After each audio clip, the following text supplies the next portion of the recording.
Efésios, capítulo 4, e o versículo de número 11.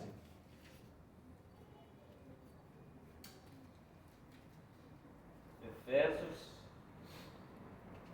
capítulo 4, e o versículo de número 11.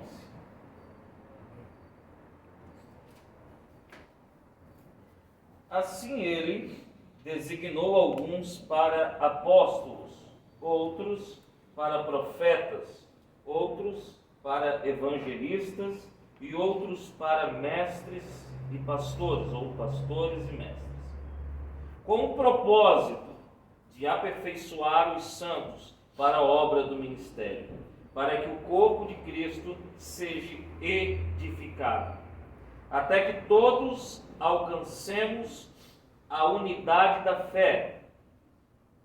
Eu gostaria que você repetisse: unidade da fé e do conhecimento. Diga: conhecimento do Filho de Deus, e cheguemos à maturidade, atingindo a medida da estatura da plenitude de Cristo.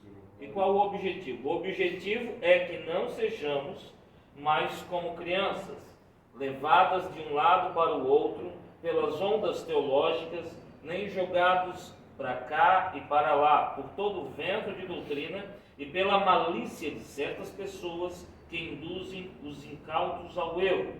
Longe disso, seguindo a verdade em amor, cresçamos. Eu gostaria que você repetisse: cresçamos em tudo naquele que é a cabeça, Cristo. Aleluia.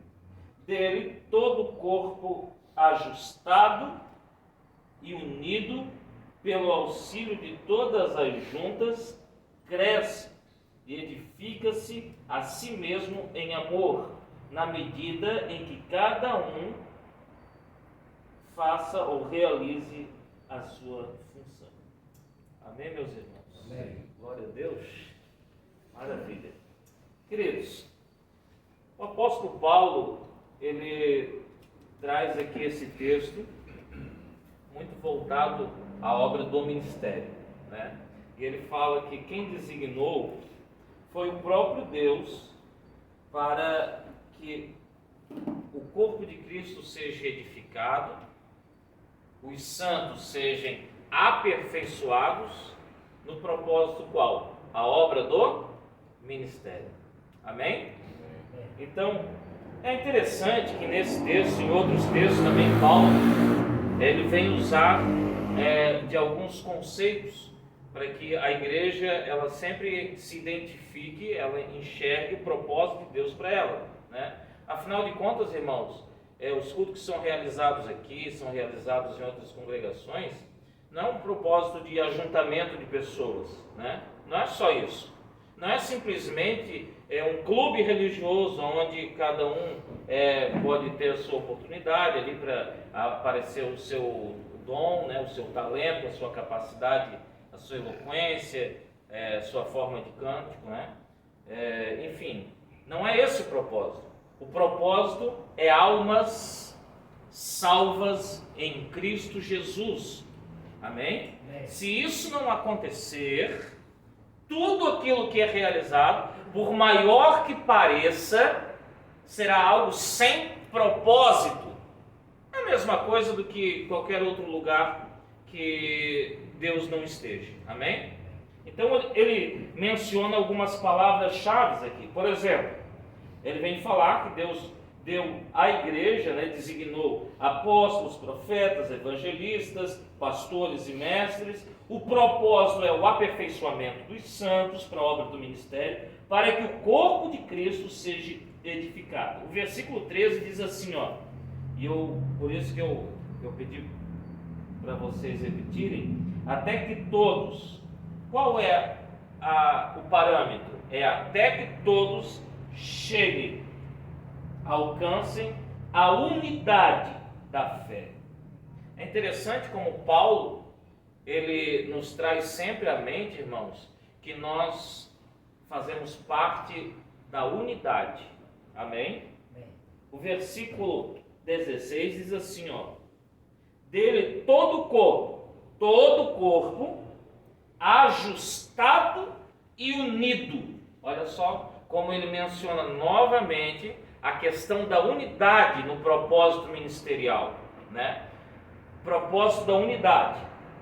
Se nós lermos um texto anterior, Efésios, capítulo 2, e o versículo 21 e o 22, nós vamos entender um pouquinho melhor a respeito disso, né? Ele fala que nele o edifício inteiro, bem ajustado, olha só como a palavra ajustado aparece novamente, né?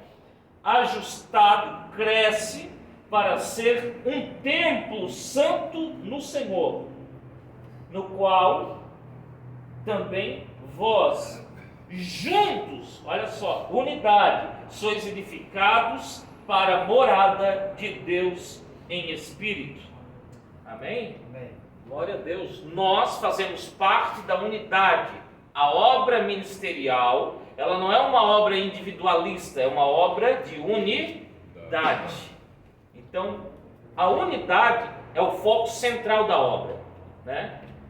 O pastor Edson até comentou ali atrás, e é fato, quando todos estão unidos, mas não apenas juntos, unidos no mesmo foco, no mesmo propósito, irmão, o próprio Deus, quando lá em Gênesis, ao olhar a sociedade humana caída, depravada, mas eles estavam unidos no propósito, mesmo que não era um propósito santo. Eles estavam unidos no propósito de construir o quê? Uma torre, e que essa torre alcançasse os céus, né? Alcançasse os céus. E há teólogos que dizem, né, que o Éden era uma montanha de pedras preciosas, né? E que quando o homem caiu e expulso do Éden, esse Éden ele foi arrancado da terra, né? E na época da Torre de Babel, ainda se via parte debaixo dessa grande montanha de pedras preciosas, que futuramente seria a Nova Jerusalém, não mais uma montanha, mas uma cidade de pedras preciosas. Alguns comentam que essa Torre de Babel não era com o propósito apenas de chegar nas nuvens, mas de alcançar as pedras preciosas do Éden que estava saindo ainda e eles conseguiam enxergar. Não quero defender isso, mas para vocês entenderem que o propósito daquele povo de construir a torre, não com pedras, mas com tijolos, né? Eles estavam unidos no propósito. Amém? Quando Deus olha e observa, o próprio Deus declara: não tem mais nada que possa impedi-los de realizar o propósito, o desígnio deles, né? Então Deus, ele faz o quê? Ele traz línguas, cada um falava uma língua diferente, e a unidade, ela desapareceu. Quando a unidade desaparece, o propósito perde foco, perde força, e ninguém chega em lugar nenhum, irmãos. Amém? Então, ninguém chega no lugar nenhum, por mais nobre que a intenção do indivíduo seja, o individualismo dele vai impedir ele de chegar em qualquer lugar, porque ele está fora da unidade, ele está fora do propósito. Então, nós como obreiros no corpo de Cristo, o primeiro foco é a unidade. Precisamos ter unidade no nosso meio. E como isso? Paulo deixa claro, né? Paulo deixa claro no versículo 16, dizendo assim, ó, dele todo o corpo ajustado em primeiro lugar e unido em segundo lugar. Quando Deus pode te usar? Deus vai poder te usar à medida de que você está disposto a ser ajustado por Ele. Deus, ele não vai tirar o teu indivíduo, mas Ele precisa que você renuncie o teu individualismo. Amém? Deus, ele não vai tirar a tua personalidade, mas Ele vai mudar o teu caráter para você renunciar em favor da unidade. Aleluia. Glória a Deus. Glória a Deus. Por isso que ele diz aqui, ó, capítulo 2, versículo 21. Nele o edifício inteiro bem ajustado. Ajustado no original unir estreitamente com, ou montar ou colocar junto diversos componentes de uma construção ou membros do corpo. Amém? Então a unidade é a diversidade na unidade, né? Amém? É diversidade, mas no propósito.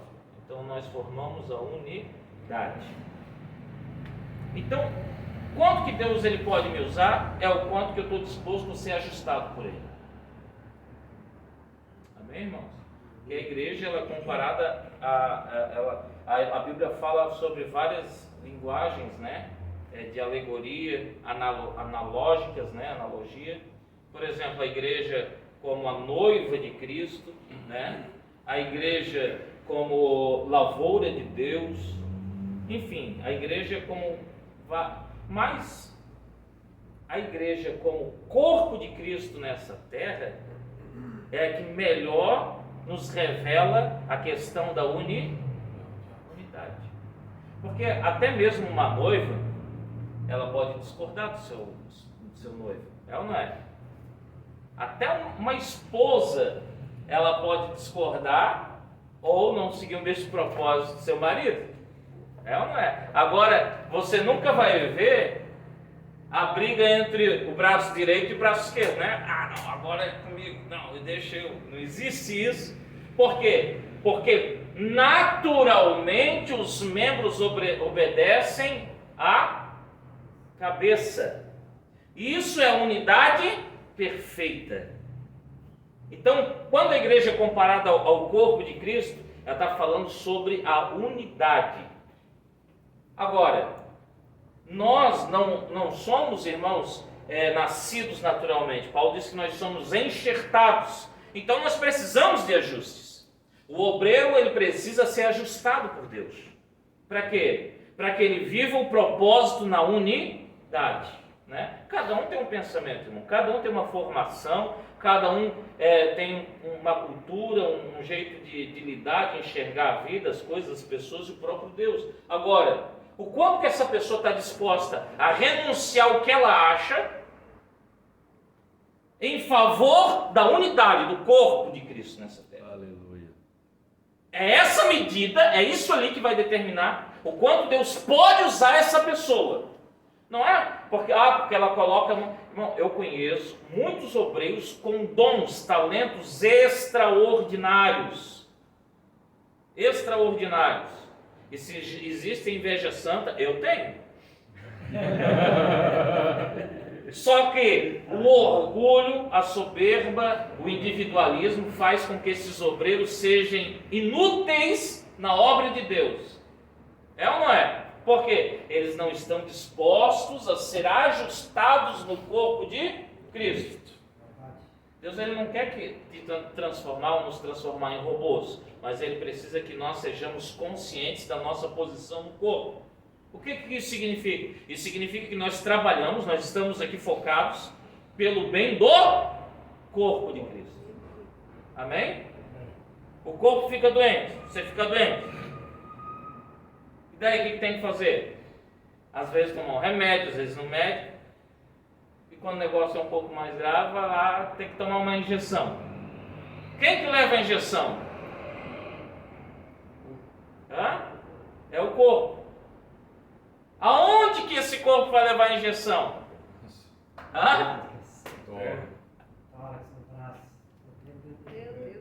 Então um membro vai sofrer, mas a dor vai ser do corpo todo.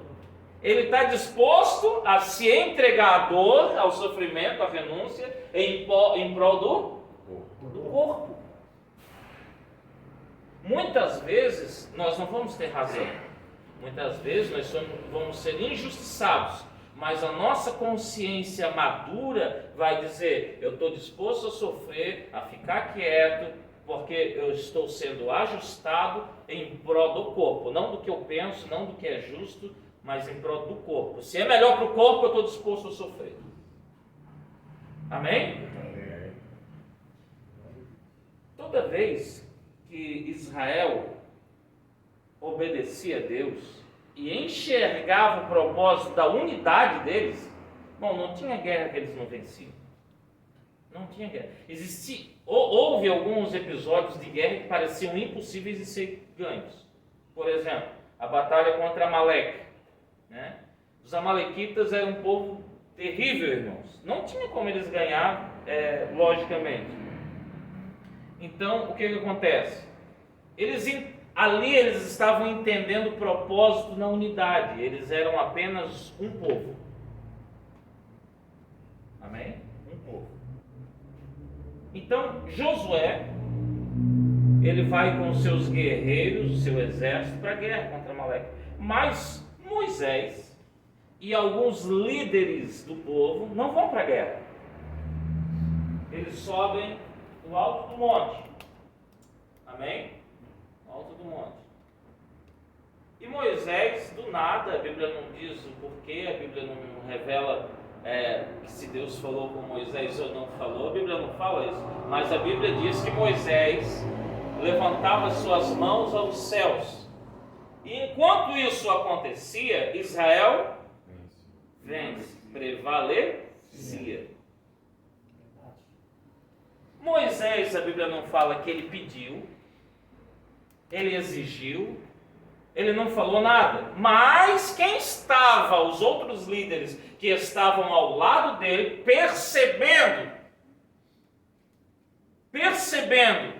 o movimento da liderança de quem estava na frente, disse: poxa, vamos facilitar o negócio para esse homem.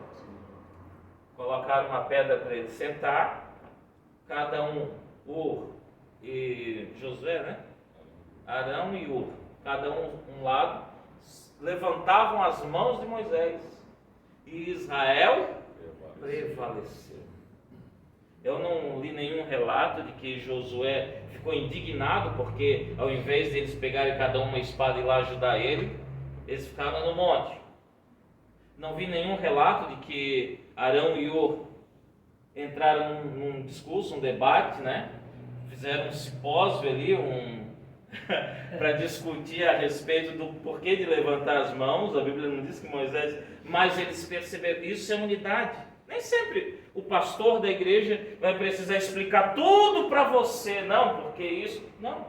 Ele é o anjo da igreja, a liderança está se movendo e o nosso papel é facilitar. Isso é trabalhar em unidade.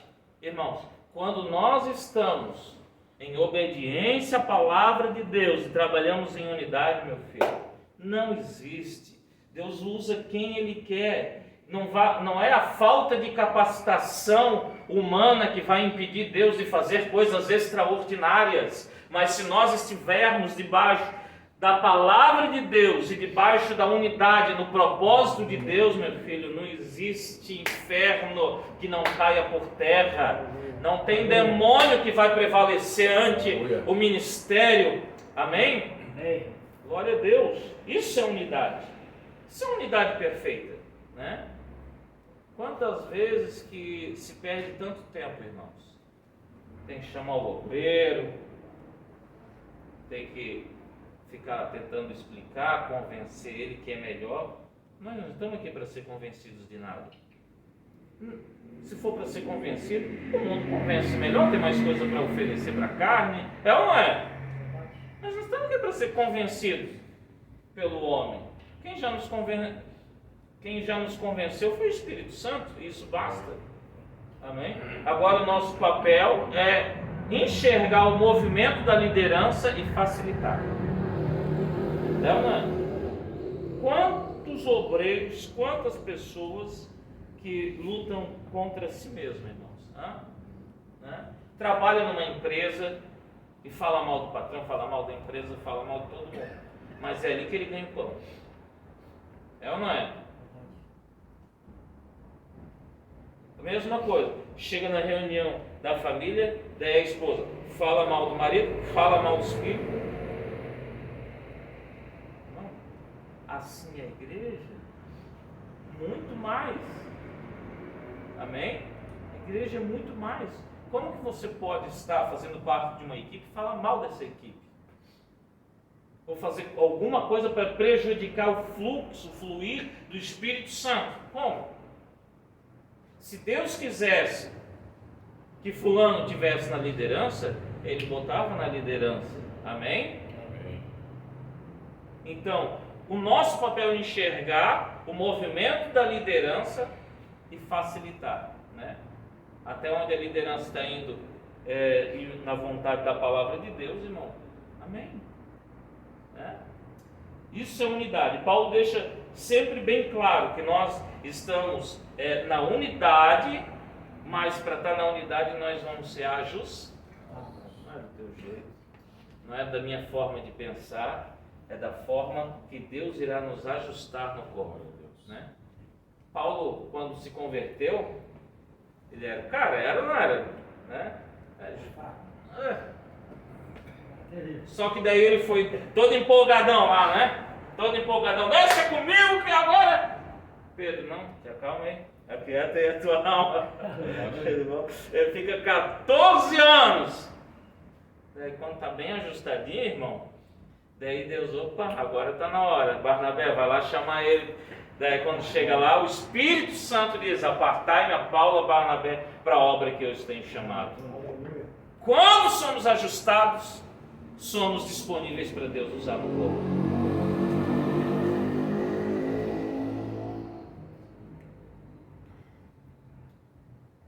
Eu quero falar sobre conhecimento, né? O texto a qual Paulo deixa claro para nós a respeito da obra ministerial é também a respeito do conhecimento. Versículo 13 diz assim: até que todos alcancemos a unidade da fé e do conhecimento do Filho de Deus e cheguemos a o quê? A estatura de Cristo, o amor perfeito. A palavra ali é maturidade. A tradução, né? A tradução mais assertiva, vamos dizer assim. A maturidade. Né? Então, o conhecimento, Paulo deixa bem claro que não é qualquer conhecimento, não é a pessoa conhecer qualquer coisa, é conhecer a Cristo. Amém? Amém. Conhecer Cristo. E o conhecer Cristo, olha só, até que todos alcancemos a unidade da fé e do conhecimento do Filho de Deus e cheguemos à maturidade. Amém? Então, o conhecimento, ele vai nos levar a sermos mais maduros na obra de Deus. O obreiro aprovado é o obreiro que tem afinidade com a palavra de Deus. Amém? Até porque é ela que vai revelar quem Jesus é, né?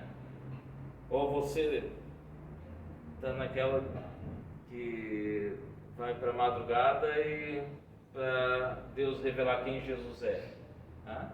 Se Jesus ele foi profeticamente revelado no Antigo Testamento, ele foi revelado em corpo no Novo Testamento, e ainda tem a história da igreja primitiva que creu e aplicava aquilo que ele ensinava, e você tudo isso às vezes pode estar desprezando e tentando achar uma revelação, né?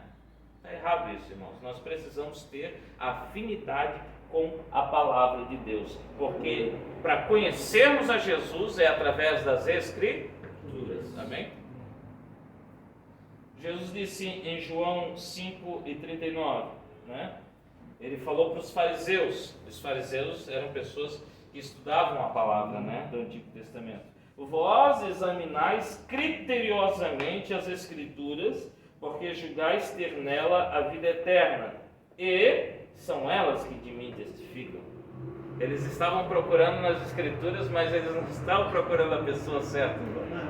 A pessoa certa estava ali do lado deles, pregando para eles. Então, quando vamos procurar Jesus, vamos procurar nas Escrituras, que é o melhor lugar que vai revelar quem Jesus é. Amém? Lucas 24:27. Então, iniciando por Moisés e discorrendo sobre todos os profetas, explanou-lhes o que a seu respeito constava em todas as Escrituras. O próprio Jesus, quando encontrou dois discípulos, saindo de Jerusalém, indo para a aldeia de Emaús, ele não disse: "Ei, gente, sou eu, aqui ó", né? Ele poderia, aqui ó, né? Não. Sabe como ele se revelou? Através das Escrituras. Porque se a Escritura não convencer e revelar quem Jesus é, meu filho, pode vir Jesus resplandecente, né? Não adianta, a pessoa não vai... Então, as Escrituras vão revelar quem realmente Jesus é, né? Filipe encontrou a Natanael e disse-lhe: "Encontramos quem? Aquele sobre quem Moisés escreveu na lei e a respeito de quem também escreveram os profetas." Quem é esse que está escrito? Jesus de Nazaré, filho de José. Amém?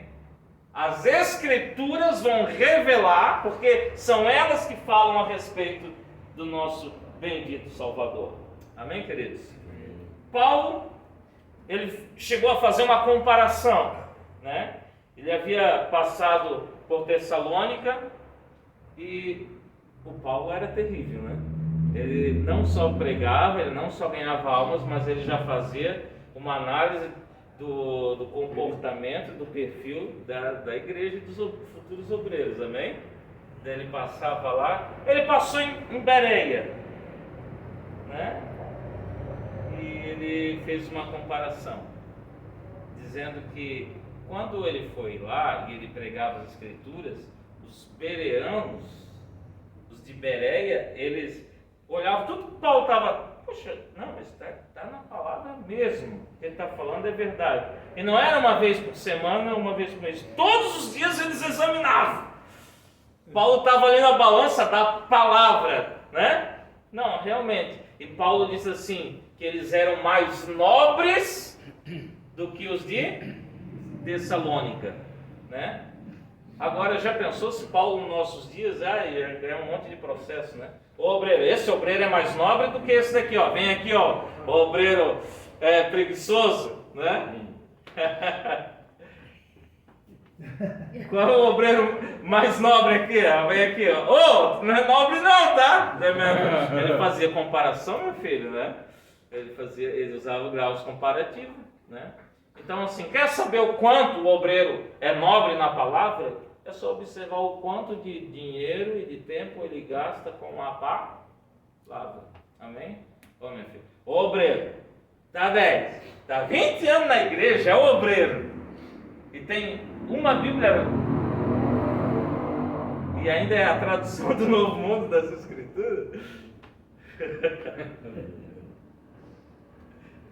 e ganhou de brinde o livro dos Mormons. Daí é falência total, meu filho, né? É só ir na casa do obreiro e ver quantas Bíblias que ele tem, quantos livros que ele já comprou, quantos que ele já leu, quanto que ele gasta examinando as Escrituras, porque examinar não é ler, né? Examinar não é ler. Jesus, ele estava falando que para encontrar é preciso examinar as Escrituras, né? Amém?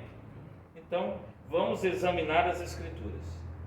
O obreiro, que ele quer ter algum tipo de maturidade na obra de Deus, ele precisa ter conhecimento. Não adianta, irmãos. Porque eu já li a Bíblia uma vez, duas, três. É um aprendizado constante. Sábado passado, teve eles chamam de workshop, né? Uma apresentação escatológica, né? De escatologia. Assisti alguns vídeos da pessoa, vi que realmente era coerente. Começou 9 horas da manhã, eu saí de lá 7 horas da noite, mas não tinha terminado ainda. E eu saí porque na minha cabeça o curso de obreiros era no domingo passado, né? Eu tive que ir para casa e ainda pegar o meu... Irmãos, nós precisamos de conhecimento, precisamos aprender constantemente, amém? Não existe ninguém que sabe tudo, precisamos sempre aprender, sempre ler. Vamos gastar o nosso tempo nas Escrituras, aprendendo, né? Examinando as Escrituras. Só pode praticar aquilo que a gente sabe, né? E se não sabe, vai praticar o quê? É ou não é? Então, crescimento, né? Ou melhor, conhecimento nos leva à maturidade, né? Por isso que Paulo, ele diz assim, ó, olha só que interessante: os presbíteros que administram bem a igreja são dignos de dobrados honorários. Em outras versões, de dupla honra. Mas o sentido original é exatamente esse daqui, tá? O sentido aqui de dobrados honorários, principalmente os que se dedicam ao ministério da pregação e do ensino. 1 Timóteo 5,17, né? Ele dá uma recomendação no capítulo 2, versículo 15: procura, isto sim, apresentar-te como aprovado diante de Deus, como obreiro que não tem do que se envergonhar e que maneje corretamente a palavra da verdade. Amém? O obreiro, ele precisa estar apto, irmão, igual um guerreiro, né? Pega aí essa espada. Mas eu nunca usei uma espada, então não vai durar 10 minutos na batalha, né? É ou não é? Nós precisamos ter afinidade com a palavra. Quanto mais nós examinarmos, quanto mais nós lermos, quanto mais nós cavarmos. Irmãos, hoje de manhã eu acordei um pouco mais cedo, né? Eu escutei gente acordando às 5 horas, é isso? Quem acorda às 5 aí? Eu acordei às 6, né? Eu acordei às 6, daí tinha um trabalho ontem da faculdade. Trabalhei de manhã, foi que hora que comecei? Era antes do meio-dia, né? Era 10 horas da noite, não... Meu Deus! Daí com sono hoje de manhã, daí eu fui no sofá, eu preciso dar uma repassada aqui, eu peguei aquela cochilada, e no que eu cochilei, né? Aqui, para trazer para vocês essa manhã aqui o estudo, né? Eu cochilei assim, eu já tive um sonho. E o sonho, eu estava cavando um poço.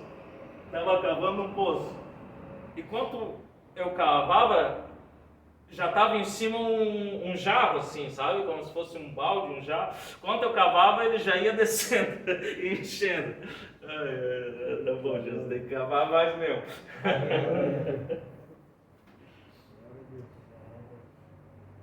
Amém, irmãos?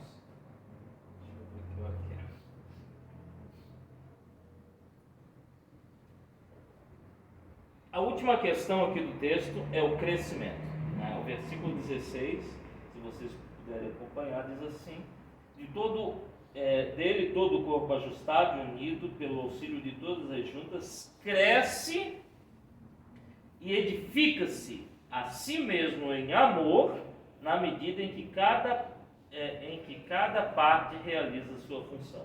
O versículo 15 diz assim: longe disso, seguimos a verdade em amor, cresçamos em tudo naquele que é a cabeça. Glória a Deus. Bom, tem gente que tem um conceito bem errado a respeito de obra de Deus. Ele diz que Deus ele não quer quantidade, ele só quer qualidade. Mas uma coisa não anula a outra, amém? Por exemplo, quando você vai para Atos dos Apóstolos, você vai encontrar uma igreja que vivia em constante crescimento. Atos capítulo 6, versículo 1, 16, versículo 5.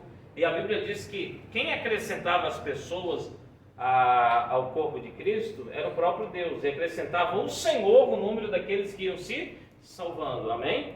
Então é Deus que dá o crescimento. Paulo deixou isso muito claro, né? Eu plantei, na igreja de Corinto ele diz, eu plantei, Apolo regou, mas quem deu o crescimento foi Deus. É Deus que dá o crescimento, né?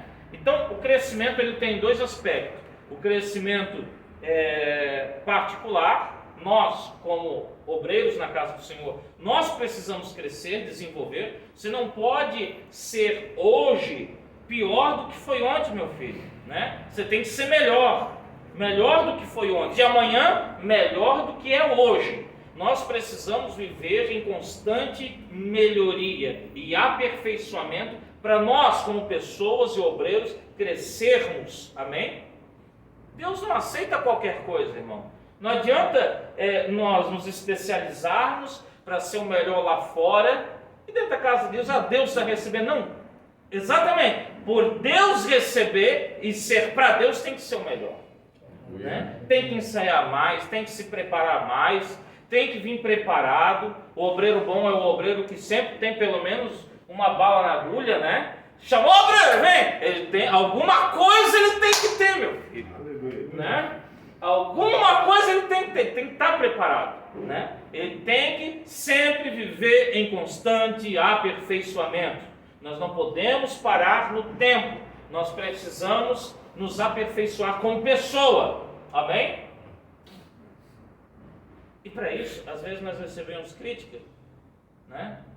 Ó, pastor Ronaldo, o negócio é o seguinte, fala demais, muito devagar. Opa, aquilo ali pode ser um balizador para mim melhorar. Eu só tenho duas opções. Eu acato aquilo ali para mim melhorar, ou eu acato aquilo ali para me confrontar. E o confronto não vai me levar a lugar nenhum. É ou não é? Agora, se eu acato uma crítica para me melhorar, opa, peraí, não pode ser que tenha razão mesmo. Não é que alguém um dia falou a mesma coisa para mim também, fala demais. Então, vou resumir. Eu não vou tentar resumir a minha fala. Isso tudo é um crescimento pessoal. E eu preciso disso como obreiro para mim ser amanhã melhor do que o ser hoje, irmãos. Amém? Quantas igrejas que obedecem a Deus, né? Que tem pessoas com talentos extraordinários, e você vê assim que, puxa, mas a igreja parou no tempo, e parou mesmo. É ou não é? Você vê lá, eles querem fazer a mesma liturgia da década de 60, com as mesmas falas da década de 50, né? Ninguém se aperfeiçoa em nada, não sabe tocar nada, não sabe, né, se expressar. Hoje, com tanto curso à disposição, com tanta coisa que a pessoa tem à disposição, ela rejeita todos. Por quê? Porque ela acha que Deus tem que capacitar. Se Deus está dando oportunidade, meu filho, para ti, por exemplo, que está com sede, ir ali pegar o copo, tem um bebedouro ali de água gelada. Tu acha que quanto tempo de oração que você vai ter que orar para Deus trazer esse copo de água gelada para você?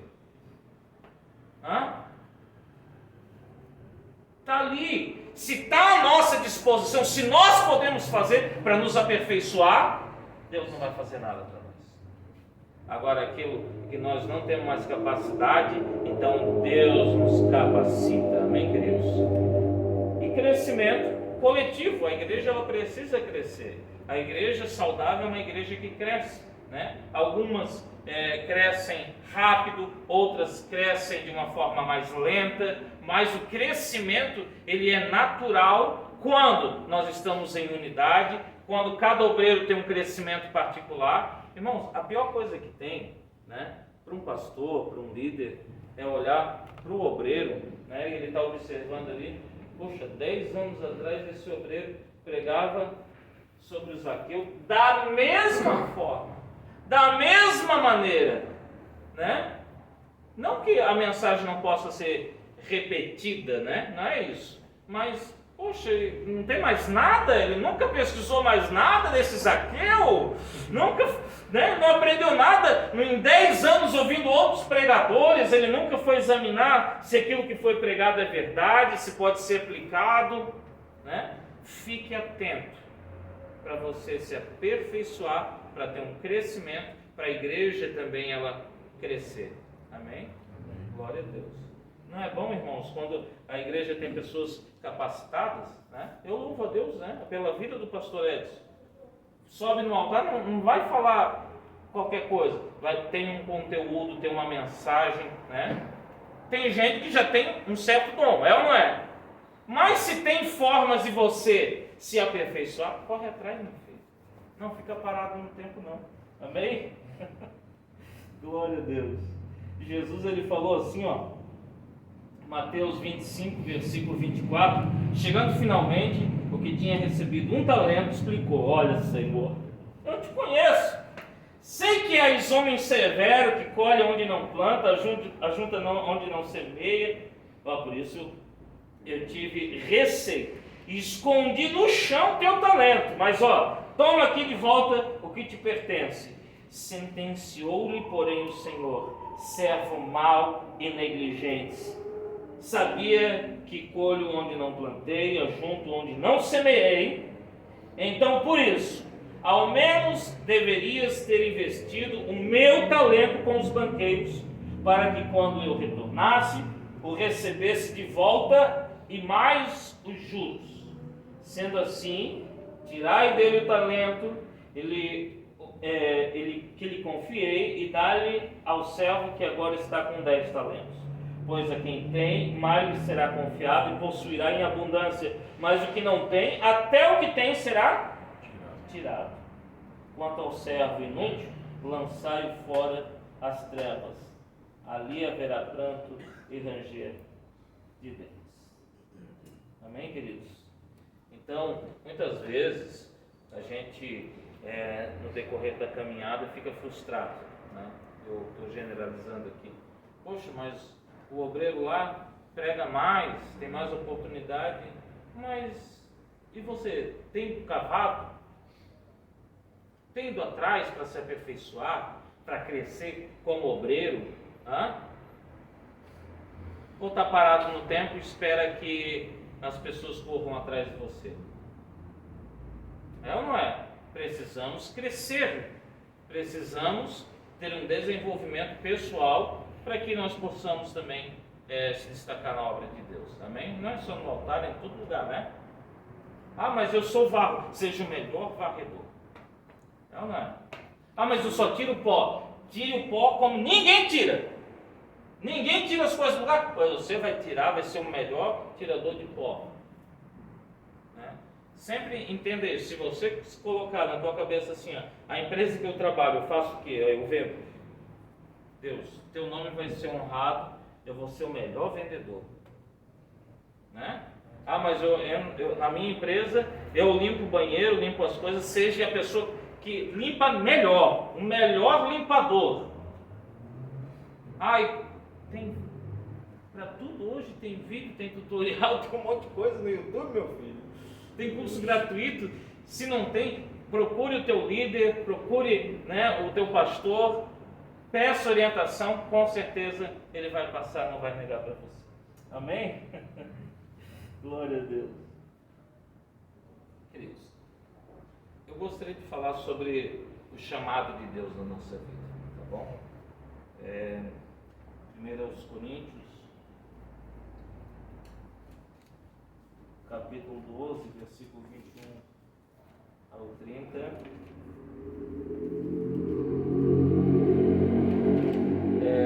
Existe isso que você pode procurar. Eu gostaria que você procurasse na internet. Isso aqui é algo que eu precisei cavar, digerir e passar para vocês. E se eu estiver errado, eu estou sujeito aqui, pastor, acho que está errado, peraí, tem tal argumento. Eu vou pesquisar, mas eu tenho para mim que o chamado é sacerdotal e vocacional. Amém? Como assim? Deus, ele tem dois tipos de chamado para o ser humano. O primeiro é o chamado vocacional, E o chamado vocacional é aquele que nós lemos lá no começo, que Deus deu à igreja algumas pessoas, ministérios dentro da igreja, a fim do aperfeiçoamento dos santos. Apóstolos, profetas, evangelistas, pastores e mestres. Nesse contexto, Paulo está falando sobre um chamado vocacional. Como assim? Por exemplo, há pessoas que ela tem uma vocação para desempenhar tal papel na obra de Deus. Há pessoas que elas já nascem com um chamado evangelístico. Mas ele é um cooperador, ele é um membro, mas ele já se destaca no ministério evangelístico. Ele ganha alma, ele vai lá, ele tem facilidade, sabe? Ele já tem uma vocação para ser um evangelista. Amém? Assim como tem pessoas que têm um chamado para ser mestre, por exemplo, né? Ser um professor, independente se é pastor, se é um presbítero, se é um diácono, mas ele já tem um chamado vocacional para desempenhar aquele papel no corpo de Cristo. Amém? Isso é um chamado vocacional, né? Isso independente da ordem eclesiástica, do chamado sacerdotal, porque esse chamado aqui, ele pode ser desempenhado por homens e por mulheres, porque é um chamado vocacional. Qual é a diferença do chamado vocacional e do chamado sacerdotal, né? O chamado vocacional é aquele que leva Deus para as pessoas, né? Por exemplo, o profeta é aquele, Navi no original, né? Que fala no lugar de outro. Então ele está levando Deus às pessoas. O evangelista, aquele que anuncia as boas novas. O apóstolo, aquele que é enviado no lugar de outra pessoa, né? Então ele está representando, levando Deus às pessoas. Amém? Então esse é o chamado vocacional, né? E pode ser desempenhado tanto por homens como por mulheres. Agora, o chamado sacerdotal, né? Que nós somos sacerdócio real, né? Como diz Pedro, né? No chamado sacerdotal é levar as pessoas até Deus.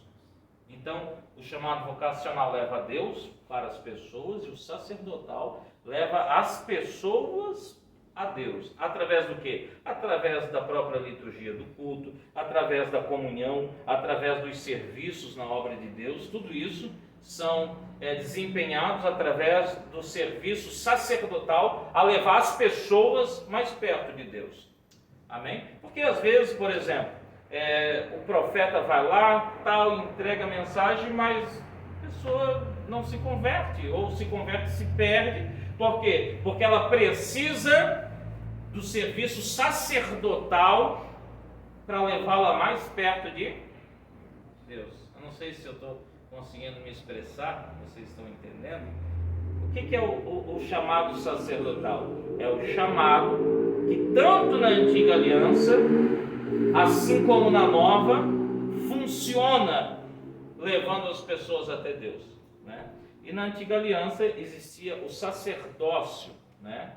O sacerdócio. E o sacerdócio ele era desempenhado por homens, era algo exclusivo, né? Por homens o sacerdócio. Você nunca vai encontrar uma sacerdotisa, né? No tabernáculo, no templo, enfim, você não vai encontrar. Mas existiam mulheres que tinham um chamado vocacional, por exemplo, Débora, né? A Débora, ela era juíza, um serviço civil, né? E ela também era o quê? Profetisa. Então ela tinha um chamado vocacional, mas nem por isso, algum dia ela foi sacerdotisa, porque o chamado sacerdotal é exclusivo dos homens. Amém? Tanto no Antigo Testamento, né, na Antiga Aliança, o padrão é o mesmo para a Nova Aliança. Jesus nunca chamou uma mulher para compor, né, o seu grupo sacerdotal. Ele chamou 12 apóstolos, né? Por isso que nós não vamos encontrar nas Escrituras, no chamado sacerdotal, mulheres. Amém? Tem o apóstolo Pedro e a apóstola Pedra, né? Não tem. Por quê? Porque é um chamado sacerdotal. Paulo, ele não vai chamar, por exemplo, os presbíteros e as presbíteras, né, da igreja. Não. Por quê? Porque o chamado sacerdotal é exclusivo para homens. As pessoas confundem o chamado vocacional do chamado sacerdotal. Por exemplo, não é porque Débora era uma profetisa, ela tinha um chamado de vocação, que ela tinha um chamado sacerdotal. Paulo, ele vem falar que a igreja, ela tem um firme fundamento. E que fundamento é esse? Dos profetas e dos apóstolos, a qual não pode ser substituído. né? Então, ela, por ser profetisa, mas o ministério profético dela não é um ministério de base. Vocês estão me entendendo? De base, de fundamento. Cristo não é revelado através do ministério profético feminino, porque isso é exclusivo do chamado sacerdotal. E é um padrão, tanto no Antigo como no Novo Testamento, para homens. Amém, irmãos? Vocês estão me entendendo? Sim. Então, no chamado sacerdotal, cada comunidade de fé, cada igreja, ela vai ter um quadro diferenciado conforme a sua necessidade. Por exemplo, tem igreja que na igreja tem os membros e no ministerial vai encontrar apenas o diácono e o pastor, né? Vai encontrar esses dois tipos de chamado sacerdotal para aquela comunidade. Eles acham que aquilo ali já serve, ok. Outras igrejas têm uma gama bem maior, né? Que pode desempenhar algumas funções dentro do chamado sacerdotal e também não tem nada de